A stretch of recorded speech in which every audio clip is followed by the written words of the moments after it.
Ya, selamat malam pemirsa. Kembali lagi berjumpa dalam program ICT for Indonesia yang merupakan program untuk mengulas seputar perkembangan teknologi, komunikasi, dan informasi di sekitar kita. Bersama saya, Irma Meida. Seperti biasa, malam hari ini kami akan menghadirkan narasumber yang akan membahas sebuah topik terkait dengan informasi dan telekomunikasi. Namun sebelum memulai dialog malam hari ini, kita saksikan tayangan berikut ini dulu.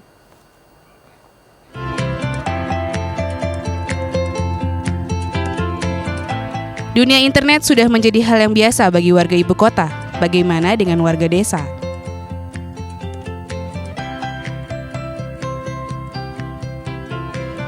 Di Desa Sambak, Magelang, Jawa Tengah, internet sudah menjadi hal yang digandrungi oleh masyarakat. Swadaya masyarakat menjadikan internet mampu masuk ke desa tersebut.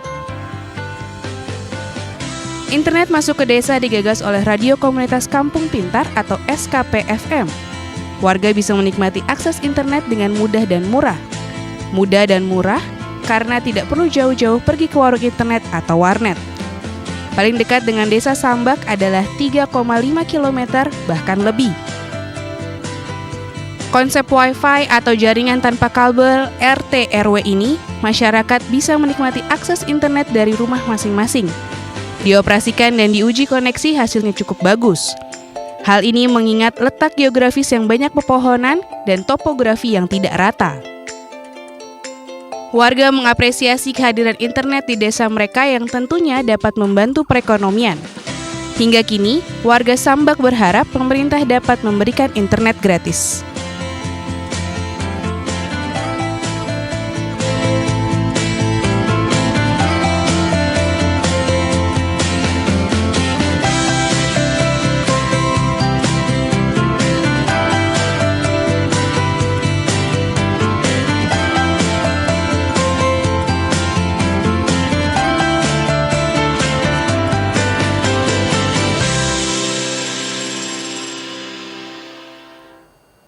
Ya, pemirsa, bagaimana internet bisa masuk desa dan apa saja tantangan yang harus dihadapi, kita akan bahas bersama narasumber kita pada malam hari ini. Dan ada 3 narasumber pada malam hari ini, yaitu yang pertama ada Bapak Sabto Anggoro selaku Sekjen Asosiasi Penyelenggara Jasa Internet Indonesia APJII. Kemudian juga ada Bu Deva Rahman, merupakan Corporate Affairs Director Intel Corporation.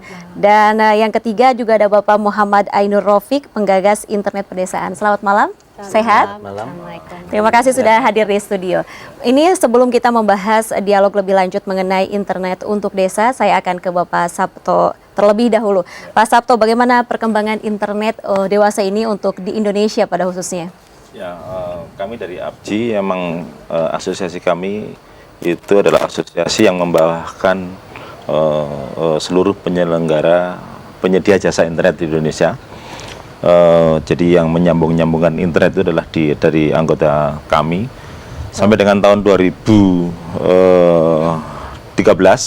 survei yang kami lakukan, kita setiap tahun melakukan riset. Tahun 2013 ini jumlah pengguna internet di Indonesia adalah 71,9 juta dengan penetrasi 28%. Penetrasi ini maksudnya adalah perbandingan antara jumlah pengguna internet dibanding dengan jumlah penduduk Indonesia. Jumlah itu masih terlalu kecil karena sebenarnya kalau kita mengacu pada ITU yang digariskan melalui MDGs, yaitu Millennium Development Goals, yang mana Indonesia juga meratifikasi bahwa pada tahun 2015 seharusnya pengguna internet di seluruh negara rata-rata adalah 50%. Sementara itu tahun 2015, sekarang sudah tahun 2014. 2014 belum mencapai sampai 2013 kemarin kan 28%. Asumsinya 2014 kira-kira 35% itu kalau situasinya bagus. Sekarang kita lagi riset lagi, kita lagi survei karena setiap tahun kita melakukan survei. Nah, apakah dalam waktu 2 tahun dari 2013 ke 2015 itu bisa mencapai tambahan 12%? Itu tidak gampang. 12% itu kalau dibandingkan dengan 250 juta, asumsinya kan sudah lebih 30 jutaan. Nah, itu kan nggak gampang. Nah, saya dengan topik-topik seperti ini saya merasa tertantang bahwa kami, walaupun kami bukan yang mendapat target itu adalah pemerintah, tapi kami sebagai pelaku jasa internet di situ, kami punya apa moral obligation, punya moral obligation bagaimana supaya pengguna internet di Indonesia itu semakin banyak untungnya nanti, syukur-syukur kalau bisa lebih dari 50%. Gitu, Mbak Irma. Apa usahanya yang sedang dilakukan oleh APJ sendiri? Usahanya kita bekerja sama dengan pemerintah, dalam hal ini Kominfo, dan juga bekerja sama dengan beberapa developer, juga bisa membuka diri bekerjasama dengan seperti Mbak Eva dari kalangan perusahaan-perusahaan yang menyediakan device maupun menyediakan prosesor juga. Lah ada orang-orang yang seperti Mas Rafiq ini yang kami perlu akan jumlah sebanyak orang lebih seperti Mas banyak Rafiq ini lagi. yang selama ini kita hanya berpikir hanya untuk di perkotaan, karena terus terang kami adalah kumpulan para pengusaha mikirnya cepat hanya main di perkotaan, nanti bersaing sama anggota sendiri di perkotaan, sementara ada potensi-potensi di daerah yang bisa tumbuhkan untuk menambah jumlah pengguna. Bu Deva sendiri selaku pelaku industri teknologi ini, kalau dipetakan 10 tahun terakhir di Indonesia ini, bagaimana perkembangan industri teknologi di Indonesia sendiri? Indonesia itu sebagai salah satu negara yang mempunyai perkembangan teknologi yang sangat tinggi ya. Kalau dilihat dari pengguna internetnya, device yang akan berkembang di Indonesia seperti apa, baik di daerah perkotaan maupun di daerah perdesaan. Nah, Intel bergerak, saya dari bagian corporate social responsibility. Jadi memang kami selain penyediaan device yang tadi dikatakan oleh Pak Sabto, kami juga memberikan pelatihan-pelatihan untuk masyarakat yang membutuhkan seperti apa mungkin pelatihan-pelatihan ICT skills gitu. Pelatihannya ada dua, yaitu satu pelatihan untuk guru, yang kedua adalah untuk pelatihan untuk masyarakat secara umum. Jadi tadi sempat berbicara juga dengan Mas Rafiq bagaimana bahwa menyediakan fasilitas internet desa ya. Kami melihatnya bahwa di Intel itu Indonesia tuh harus masuk ke dalam inovasi ekonomi. Kenapa seperti itu? Karena masyarakat kita itu lebih banyak menjadi consumer based market, tapi tidak menjadi innovation resource based knowledge based market economy. Nah, dengan Mas Rafiq ini salah satu adalah menggagas internet desa secara swadaya. Kami memerlukan orang-orang seperti ini untuk bisa bekerja sama dengan Intel.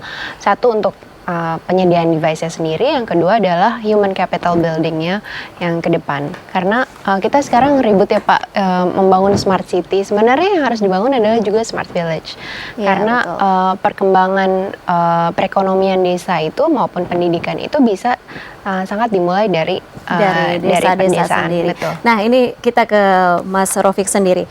Apa yang dijelaskan dari Pak Sabto sama Mbak Deva sendiri, ini apakah yang melatar belakangi Mas Rafiq sendiri untuk menggagas internet di pedesaan seperti itu apa? Ya, kalau latar belakangnya, kita tadinya mau akses internet itu susah. Jadi sinyal seluler saja, kalau di tempat saya khususnya itu kadang ada, kadang tidak. Apalagi untuk data itu susah sekali. Dan itu ternyata tidak hanya dirasakan oleh saya saja, ada beberapa rekan dan bahkan guru-guru yang ada di sana merasakan hal yang sama, karena dituntut harus online sekarang, tapi ternyata koneksi internet yang ada di tempat kami itu susah seperti itu. Kemudian saya pernah melihat di suatu tempat ada internet yang dikelola secara mandiri, yakni RT RW Net.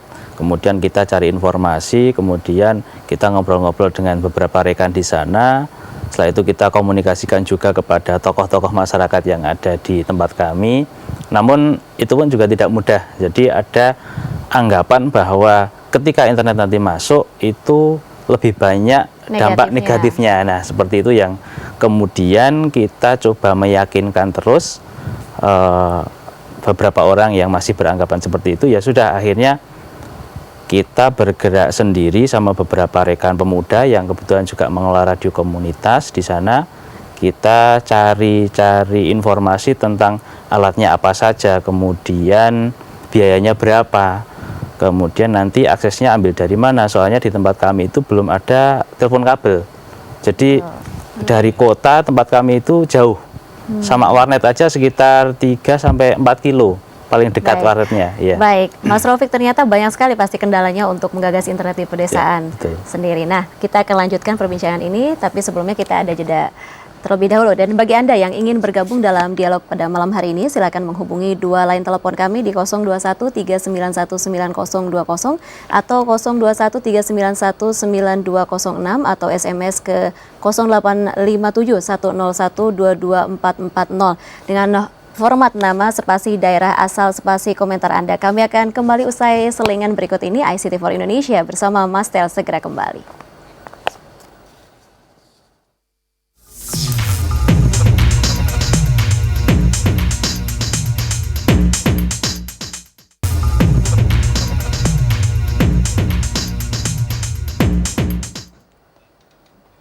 Ya pemirsa, kembali lagi bersama kami di ICT4 Indonesia yang merupakan program kerjasama dengan Mastel Indonesia. Masih membahas internet untuk perekonomian pedesaan, dan bagi Anda yang ingin bergabung dalam dialog pada malam hari ini, untuk silakan menghubungi 2 line telepon yang tertera di dalam layar kaca Anda. Dan kita akan lanjutkan dialog bersama. Untuk pertama mungkin saya akan ke Mas Raufik. Tadi kan kita sudah membahas bagaimana sulitnya untuk mengembangkan internet di pedesaan. Mungkin Mas Raufik bisa menceritakan apa kendala atau kesulitan yang dialami ketika menggagas internet tersebut. Ya, kalau kendala tentunya banyak sekali, karena pertama memang tempat kami belum ada telepon kabel, kemudian jaraknya juga cukup jauh dari kota, sekitar 29 kilo dari kota Magelang. Kemudian untuk membangun infrastruktur terkait dengan internet itu kita butuh tower yang dana juga mungkin ya. Iya betul.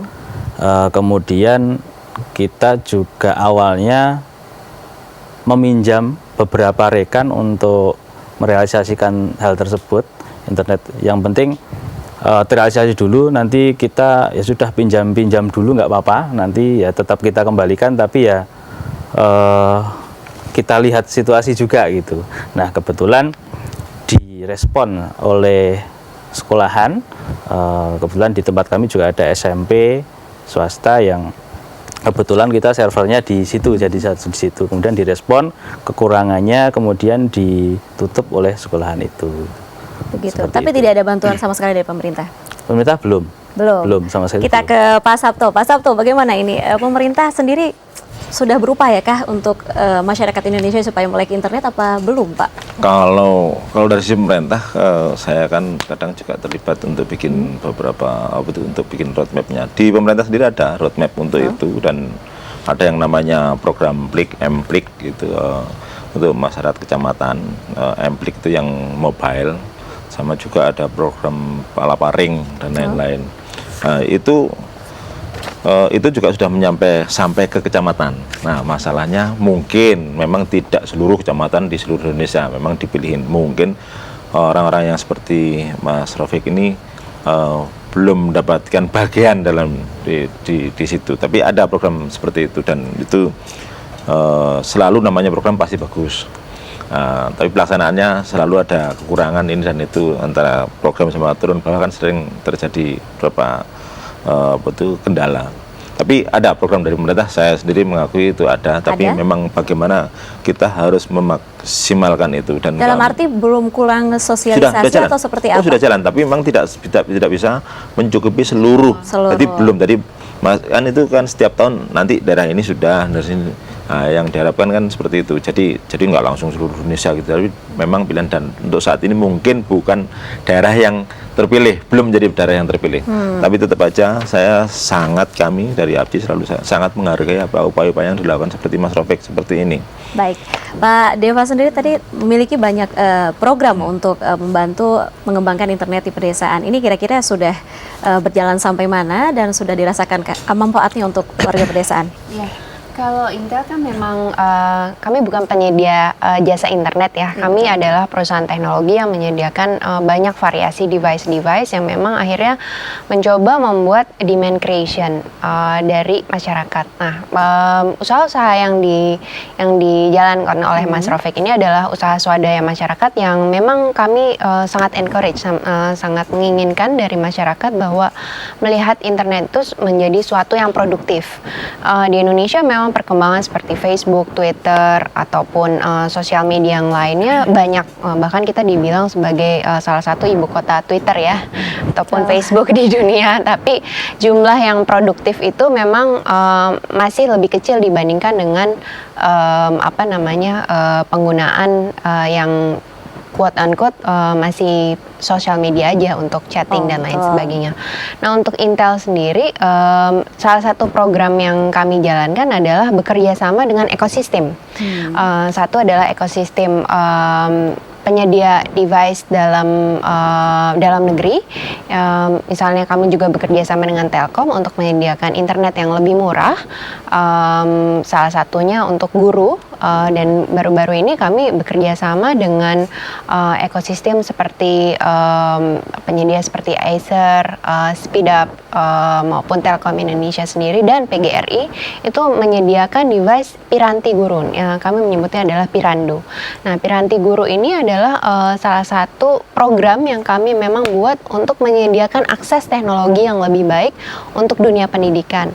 Nah, untuk dalam segi human capitalnya, kami yang tadi saya sebutkan adalah kami mempunyai dua program. Satu yang disebut Intel Easy Steps, yaitu pelatihan untuk masyarakat secara general. Misalnya di tempat Mas Rofik tadi ada yang jualan keripik, terus ada tadi Pak Sabto cerita ada yang jualan donat di Jombang yang enak sekali, akhirnya bisa diekspor ke Malaysia. Mereka dengan mudah ya. Dengan mudah gitu. Tapi memang tantangan di Indonesia adalah infrastruktur. Geografis. Indonesia baru-baru ini baru keluar nih perpresnya. Mudah-mudahan nanti sebentar lagi mungkin jangan salah, di perpres tersebut secara detail tentang infrastruktur telekomunikasi tidak dibahas. Wah, kalau itu kita ini dengan pemerintah, tapi maksudnya setidak-tidaknya cetak biru itu sudah ada ya. Pemerintah Indonesia sudah mempunyai rancangan pita lebar Indonesia yang salah satunya adalah nanti tahun 2019 internet perdesaan itu kurang lebih kalau nggak salah mencapai 6% dari seluruh populasi perdesaan. Tadi kita bertanya, aduh Magelang itu kan di Jawa, masih belum ada telepon fixed line, yang ada justru internet. Sinyal pun susah katanya. Sinyal pun susah gitu. Tapi itulah Indonesia. Kalau misalnya saya bertemu dengan negara lain, misalnya Thailand atau Malaysia ataupun Australia, mereka kan dataran seperti itu. Kita Pak Sabto, ini untuk mengatasi hal tersebut, kendala seperti itu tadi, geografis seperti itu, bagaimana nih? Sebenarnya apa gini. Seperti yang dilakukan oleh Mas Rofik tadi, dia pakai frekuensi 2,4. Ya. Frekuensi 2,4 itu gratis, free. Jadi itu telah dilakukan oleh komunitas ICT termasuk ABGI dalam hal ini, yang memperjuangkan bagaimana ada frekuensi yang bisa dipakai oleh masyarakat secara free, karena frekuensi kan resource yang terbatas yang untuk pengaturannya harus dilakukan oleh pemerintah. Akhirnya diperjuangkan sama rekan-rekan di komunitas ICT 2,4. Setelah 2,4 sekarang malah tambah lagi 5,8. Nah, itu yang bisa dimanfaatkan. Itu salah satu bagian. Nah, tentu aja itu kan bagaimana supaya frekuensi itu bisa digunakan secara bertanggung jawab. Nah, selanjutnya tidak banyak kita menemukan champion person seperti Mas Rofik ini, sehingga bisa mengedukasi masyarakat. Tadi juga dia ada kendala, banyak yang menolak dan tapi yang mendukung karena banyak orang muda, ya udah bagus, semua orang-orang muda memang semua kehidupan kehidupan negara itu sebagian besar malah didorong dari teman-teman muda, dari orang remaja, dari muda gitu, ya, bagus. Nah, ternyata dengan perjuangan seperti itu, ternyata tadi sudah cerita bahwa ada juga yang sudah bisa masuk 5 besar desain Eagle atau apa, terus juara. Ya, manfaatnya sudah mulai terasa. Jadi, manfaatnya memang masih perlu mengedukasi sebanyak mungkin. Mungkin orang-orang yang lama mungkin Supaya tertarik internet itu, ya, dengan internet itu teknologi. Tapi sekarang anak-anak kecil, anak-anak